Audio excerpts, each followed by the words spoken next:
Morning students. आज हम कक्षा 11वीं विषय राजनीति विज्ञान अध्याय 3 चुनाव और प्रतिनिधित्व पढ़ेंगे, है ना। चुनाव और प्रतिनिधित्व में आज हम पढ़ेंगे सार्वभौमिक वयस्क मताधिकार। ठीक है, तो सबसे पहले हम जान लेते हैं सार्वभौमिक वयस्क मताधिकार का अर्थ क्या है। ठीक है, जब राज्य के समस्त नागरिकों को, है ना, जाति, धर्म, संप्रदाय, वर्ग, वंश, है ना, शिक्षा, संपत्ति या लिंग के भेदभाव के बिना, ठीक है, उनकी वयस्कता, है ना, वयस्कता के आधार पर मताधिकार प्राप्त होता है तो उसे सार्वभौमिक वयस्क मताधिकार, है ना, कहते हैं। तो वयस्क, है ना, वयस्क होने का अर्थ है एक निर्धारित आयु पूरी कर लेना। ठीक है, वयस्क होने के लिए क्या है, आयु अलग अलग देशों में अलग अलग हो सकती है। ठीक है, अलग अलग देशों में अलग अलग जो वयस्क होने की आयु है वो निर्धारित हो सकती है, क्योंकि वयस्कता की आयु का निर्धारण प्रत्येक राज्य द्वारा, है ना, प्रत्येक देश के द्वारा स्वयं ही किया जाता है। तो उदाहरण के लिए इंग्लैंड और संयुक्त राज्य अमेरिका में वयस्क होने अर्थात मताधिकार प्राप्त करने की न्यूनतम आयु वहाँ पर 18 वर्ष है। तो हॉलैंड, डेनमार्क और जापान में 25 वर्ष पूर्ण करने के पश्चात ही वहाँ मत देने का अधिकार प्राप्त होता है। और नॉर्वे में 23 वर्ष वयस्कता की जो आयु है वो निर्धारित किया गया है। तो सन 1988 के पूर्व तक भारत में मताधिकार प्राप्त करने की, है ना, वयस्क होने की न्यूनतम जो आयु थी वो 21 वर्ष थी।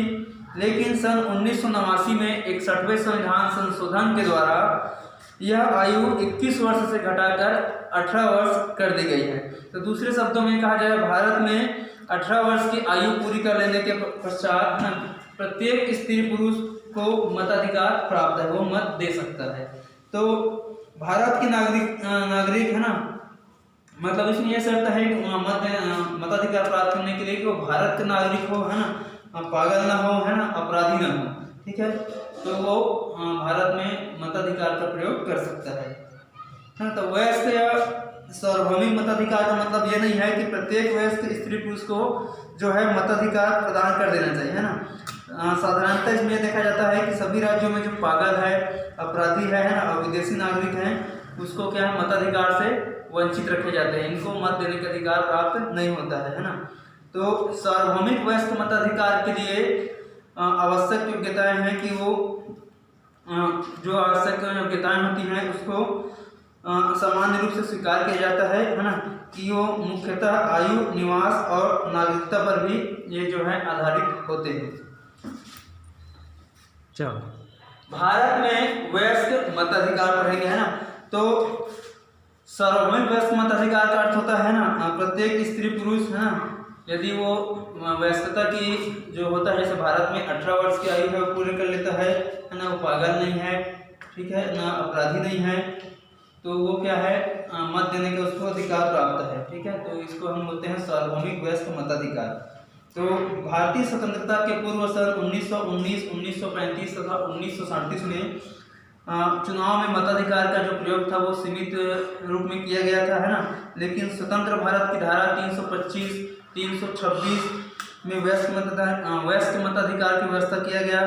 तो भारतीय संविधान में मताधिकार प्राप्ति के लिए निम्न योग्यताएं होनी चाहिए, है ना।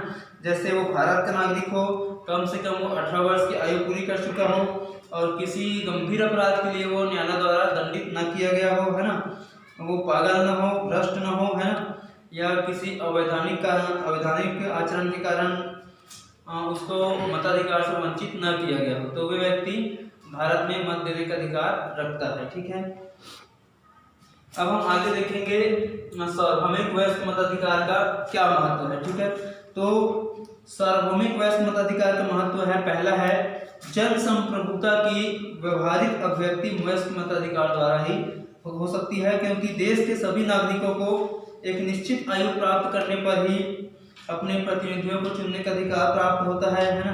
तो मतदान जनप्रतिनिधि जो संस्थाएं हैं वहाँ के प्रतिनिधियों को बिना भेदभाव के चुनते हैं। इससे स्वतंत्रता व समानता के सिद्धांतों का प्रतिपालन होता है। ठीक है, दूसरा है वयस्क मताधिकार द्वारा चुने हुए प्रतिनिधियों के माध्यम से शासन में, है ना, भागीदारी होती है तथा जनता की जो राष्ट्रीय समस्याएं होती हैं, मांगे होती हैं और विभिन्न हितों के विषय में वे सोचती हैं, जो जनप्रतिनिधि होते हैं ना। तो इससे नागरिकों में राजनीतिक चेतना भी जागृत होती है।